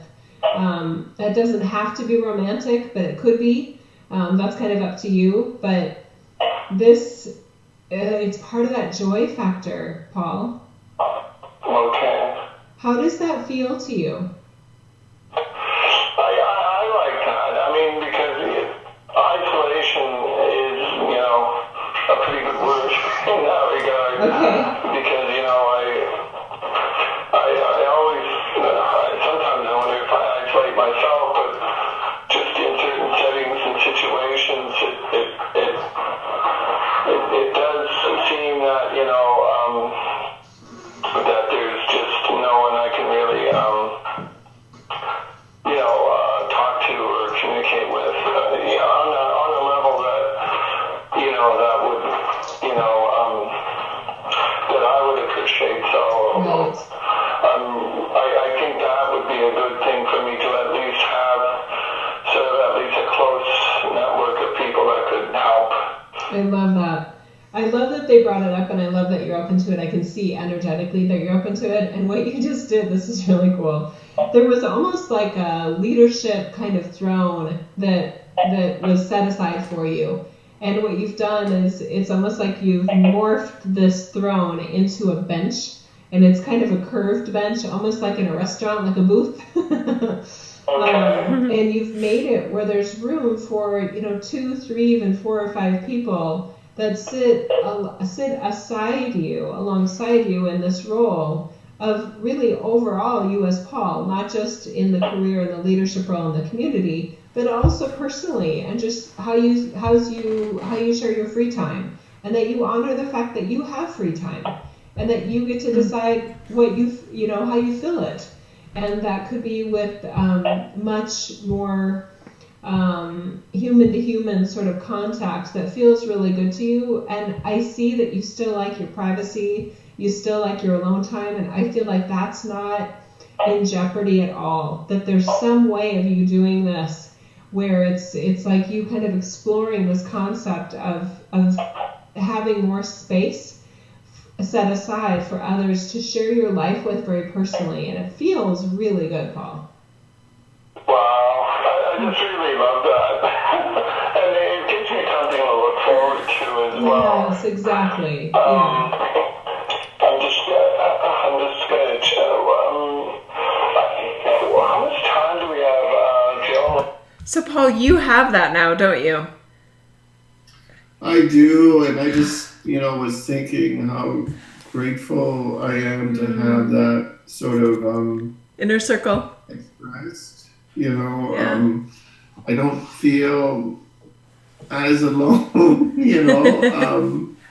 and it's more or less I'm certain, creating that space of trust and involvement and laughter, I almost want to say, with Nice. various people that, have really helped me to,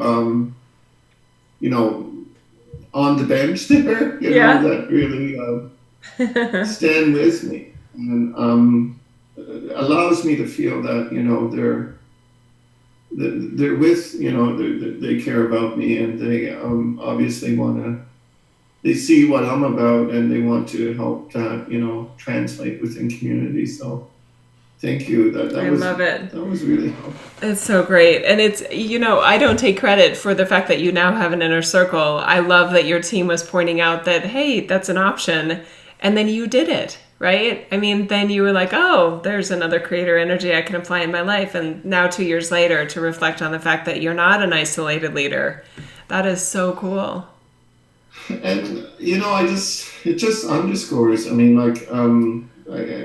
I truly appreciate, that ability of you tapping into my team. Like, it's just that larger aspect of me. And, when I hear it, it's almost like, it just makes a lot of sense. And it allows me to sort of incorporate it and internalize it a lot more easily. That's so cool. than, like somebody else sort of saying, okay, the instruction from here, here you go. Obviously it's just been a steady progression for me, which I'm really grateful for. That's so cool. Oh, so I feel blessed to be any part of it. It's really neat. Yeah, I love you. I love you, brother. Okay, here we go. We still have 12 minutes. 12 minutes. Yeah. I was wondering, I sent you an email with some symbols, Jill. Oh, that's right. That's right. And some of these are petroglyphs, and, I was curious about their, Paul, I'm going to see if I can find it so that I can have it on the screen. Okay, this will take me just a minute here.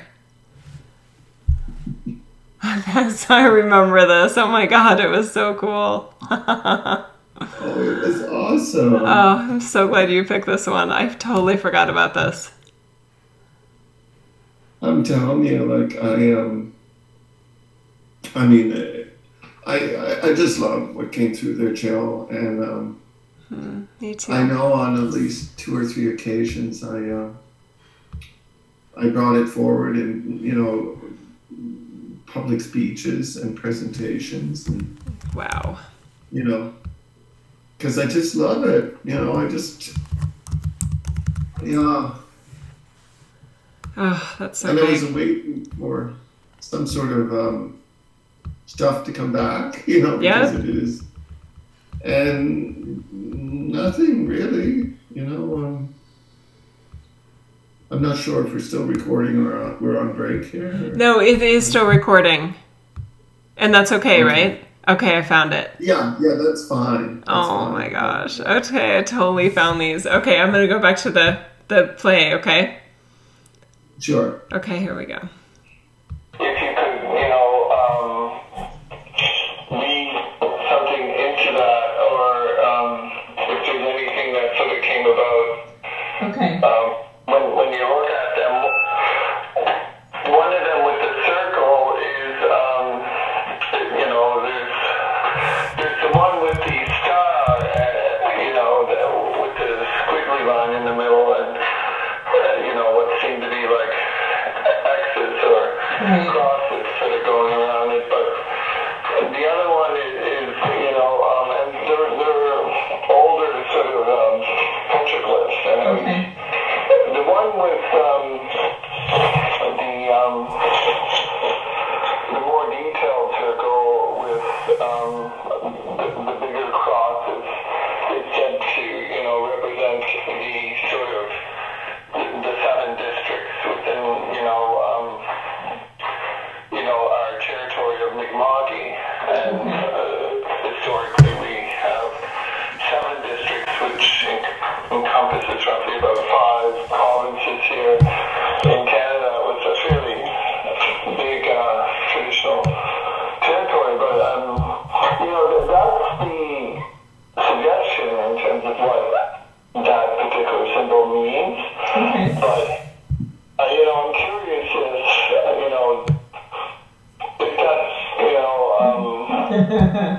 I'm laughing because I'm sorry I'm interrupting. I'm looking down below because I before I was looking down at somebody's attempt at an explanation in this orange one, the cleaner circle one with the crosses. I was noticing the symbolism of the sun. Externally, the sun being the boundary, if you will, of the entire experience, that the entire thing is within the portal of divine energy, and then that there's also an inner portal at the very center, another dimension of Sol, if you will, that's within. And it's I'm just laughing because then I go down below and somebody else has seen that connection as well. So I'm applauding whoever did this preliminary explanation here. Oh, okay. Oh, wonderful. Yeah. The seven layers of the community, that's relevant, but there's the 7 crosses is also relevant to something else, not just one other thing, but multiple things. The sacred 7s, there's such a repeating pattern of things in 7s. When you look at divine structure, divine order. Okay, let me see here. For some reason, we're focusing on this orange one. Is that okay? Oh, yeah, that's no problem. Okay, let me see.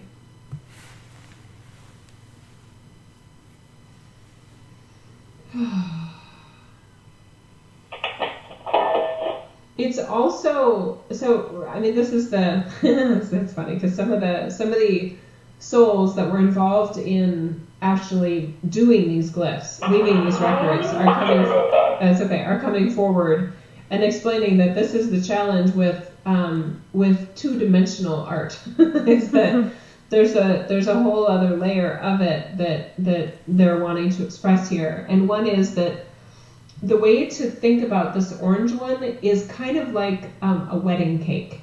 Okay, it has to be compressed two dimensions in order to fit on a cave wall or wherever this was, but they're asking you to almost like pop it up, pull it up, so that those arcs are actually fans in a way that kind of support the upward spiral, where the sun that's tiny in the middle is actually at the top. You see what I'm saying? Interesting. Yeah, so it goes up. The wider sun is the base, and then the smaller sun is like the peak. Okay, and the structures of the crosses support the elevation of light. Oh my god. It's so beautiful. In the structure of the community and the honoring of tradition And while equally honoring the progression and the creating of traditions and the replacing of traditions as needed and as led by those that are so heart-centered, they want nothing but for everyone to move upward and forward in an even more glorious way. Wow. Is that like a spiral? It definitely has a torsion field within it, but you can't see it as much from the way this is. So they're asking you to look at it like a aerial view of a wedding cake. Oh, okay. Okay. Now let's go to the top one. This one with the awesome crisscrosses, that middle squiggle, that is a spiral. This one is interesting because some of the, I'm going to call them triangles. There's the upward triangle, the lower triangle, and then a triangle on the left and a triangle on the right. Those, it looks like the top and the bottom triangles they're showing me are actually part of a structure that's supporting a sphere on the downward side, kind of like an underworld component of like Mayan tradition, okay? And then the right and the left triangles support the upward, above ground, if you will, dimension of the sphere. But this one looks a lot like a sphere to me, with a structure of supporting an underworld, which to me doesn't mean bad. It's just the invisible nature of divinity versus the visible nature of divinity. Okay, and it's also a reflection of the inner and outer in that way too. The inner beauty versus the expressed beauty, that kind of realm. The little X's or the little crosses are related, they're saying indicative of the kind of the atom, the atomic nature of biology and life in this reality, that it's part of this and it needs to be present in the overall sphere of physical life, because it's such a sacred foundation of life. Wow. Okay. That the divinity starts even at the atom, the components of the atoms, spinning and rotating and changing and multiplying and dying off, and it's just such a the sacredness of the way physical energy works. Okay. The larger sort of things, is that representative of a cross inside a circle? I mean, like a star. Are you still on the sphere one? Yeah, I'm on the sphere one. That they're actually triangles, Paul. So so there's 4 triangles here. There's the upper triangle, that there's a solid line, and then the triangles meet, the other angles meet in the middle. And then there's a lower triangle with the base, about, from like, I would say like 4 o'clock to 8 o'clock kind of thing. Okay. So those are the 2 triangles that are supporting the underworld. And then the triangles that are meeting in the middle, that kind of fold open to the right and to the left, those are supporting the upper or outer world in this reality. Okay. So the artist, if you will, and he wants to be called an expressor, because this is an expression, is conveying the importance of structure in this reality and the wholeness of this reality. That he's saying everything you need is right here. Everything in the sphere is present for your divinity and for lack of divinity. He's saying it too, if somebody's in the midst of forgetting, etc. All the components are still there. That's incredible, Jill. I know, I'm blown away too. I'm so glad you asked. This is so fun. Like the other two, there's one on birch bark, right? And that is the illness sign. And I often would ask people, and people would tattoo it on their body, and you would see it in various places. And I would ask people, what is it? And Ilnu, what some people would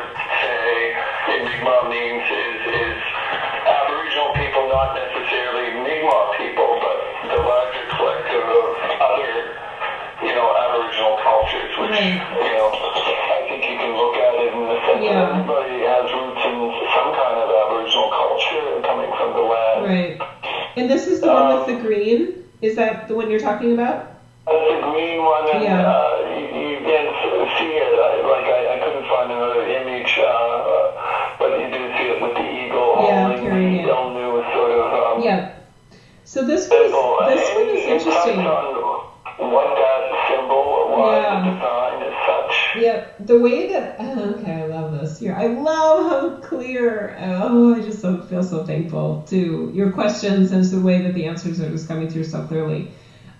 This is very much related to infinity symbols. And if you look at it, you can see that there's an infinity symbol that's been stretched slightly and then it's been mirrored to multiply, almost indicative of the division of cells at the start of life.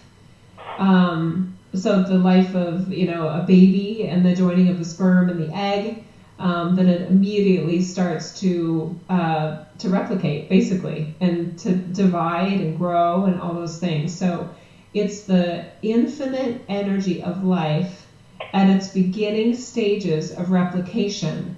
And the break in it is openness to new possibilities. Wow. So I totally give thumbs up to, if you will, the storyline that's been told about the Aboriginal people, that it starts with the Aboriginal people. That's exactly right. And then there's this openness. And it's cool because in the openness, that's where you start to get into these really cool ideas of other forms of life, joining humanity, basically joining the bloodline, offering themselves into, hybrid sorts of energies that are not just Aboriginal, but Aboriginal plus, right? Yeah. Yeah, wow. It's really, really cool. Let me see about the eagle carrying it. I just want to look at that one. I love that. I love how the opening is up. So the potential for new possibilities is upward spiraling.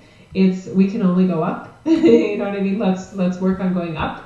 I like that. And then I like that the eagle's carrying it because, obviously eagle energy has so much power, so much strength.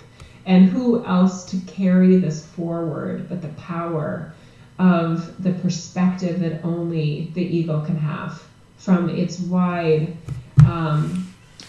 purveyance of what's going on in the eagle eye view. You want the eagle to be the one carrying it forward. So how perfect is that?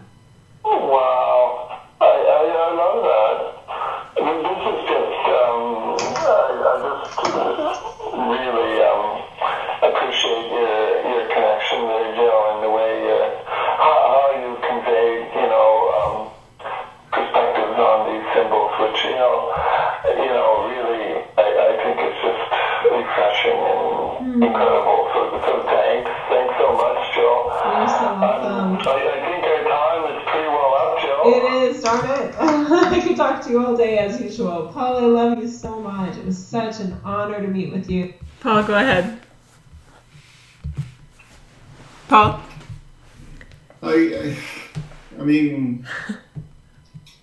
I just found that just amazing, and I get to see these symbols in various places and at various times, used by leadership and organizations and people, and there's continuous questions I obviously had about it, and it's really and with questions, my questions, like I find that what I've heard was it led me to further questions, and it's really refreshing to hear a perspective on them, and I find that they have almost like a universal application to them, like with respect to humanity, and life and creation and spirituality, and and it sort of makes me feel proud about that sort of knowledge and understanding, and I just wanted to mention that. So beautiful. Thank you for that. So Paul, did I hear you saying correctly that you've talked about this new interpretation that you got in presentations and things that you've done since then? Is that right? Yeah, with respect to the two symbols, because one of them with respect to the triangles, and you might have caught it in my questions, was, there's sort of like a firm entrenched belief that it's a star, right? And it's even drawn as However, when you interpret, yeah, go ahead. Sorry. You describe, like two sets of triangles. So, I introduce it as one interpretation, but I really, try to convey what was put forward, just in terms of what we just heard. And, I believe it resonates with some people, and, at those various settings, basically conferences and things like that. So, it's sort of trudging into territory where you provide an alternate sort of interpretation, and you just see what happens, right? Yeah.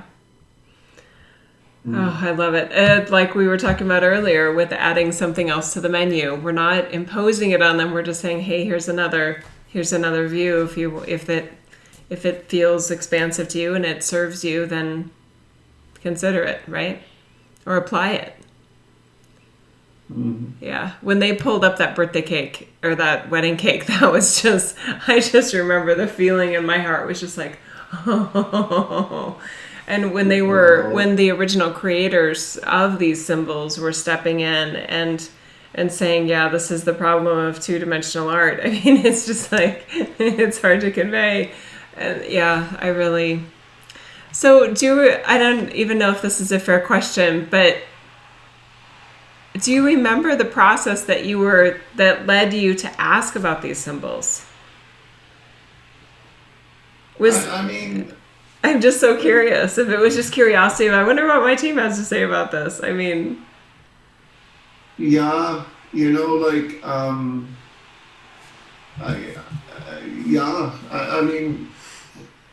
it was almost like a transition, from, our dialogue of Q&A and, myself delving into sort of like larger questions about life and spirit and creation. And, right. And then, it just sort of dawned on me one day, like, these are certain things that, are in my day-to-day life. Yeah. And here is a potential opportunity to sort of, on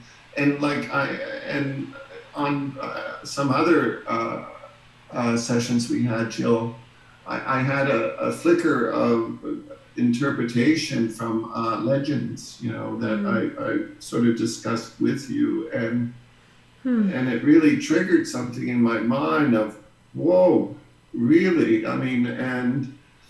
Legends is another aspect of an oral tradition, right? Yes. That people have, and I find, these interpretations to refreshing and almost rejuvenating in a way of giving a perspective that sort of tends to connect, this matrix or this, creation of life, within a symbol, and that sort of suggestion, that you mentioned earlier, that shift from a two-dimensional to a three-dimensional sort of, just like, yes, so obviously they can think three-dimensionally, right. It's so fun. Oh my God, it's so fun. Oh, Paul, is there anything else that you want to add before we Will you wrap up this Jill and Paul session? I just, just so honored to have this opportunity, Jill, really. Thank you. Me too. I feel that way about you. It's like an extra bonus for me to, go to, these sessions, which I highly value, like just cherish.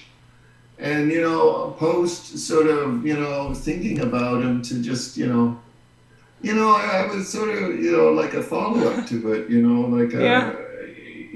it's really, I feel really privileged and honored to have that opportunity. It's so cool. Oh, Paul. Oh, brother. Thank you for taking me up on the offer to do a private session. Actually, this is cool because I think for some people, they're like, why would I do that? Why would I share my private session? I was really glad that you agreed to it. And because of the sessions that we have with everybody are quite unique and different, obviously. And your sessions are very different than most people, and probably for a lot of reasons. And a lot of it is you ask very unique questions relative. I think some people don't know that they could ask questions like this, right? And everybody's kind of constitution and passion and interest and curiosities are very different. And you and I both tend to have a very eagle-eye, big picture orientation when we look at the world. And I totally respect and appreciate the fact that not everybody has that. So there is a different level of kind of synchronicity, I think, that you and I have when we have conversations like this, because we're both like, oh, and it's just super fun. So I love all sessions, and I'm really glad that you picked this one and that you said yes. Thanks so much. And, a part of my dialogues and questions stems from, I guess my role, but also my love for community, my community, and, the Mi'kmaq Nation. And so I'm just so glad to have, an opportunity to just delve into it. It's so beautiful. Thank you. Oh, thank you so much, brother. I love you, brother. And thank you so much. Thank you, everybody, for joining us today. We covered a lot today. And I can't wait to talk to you again soon. And I'll be having the post-trip call with the Egypt and Jordan group soon. So I look forward to hearing you then, too. All right. Thanks, everybody. Thank you, Paul. Thanks so much. Bye-bye. Thank you. Have a good evening, Paul. Thank you.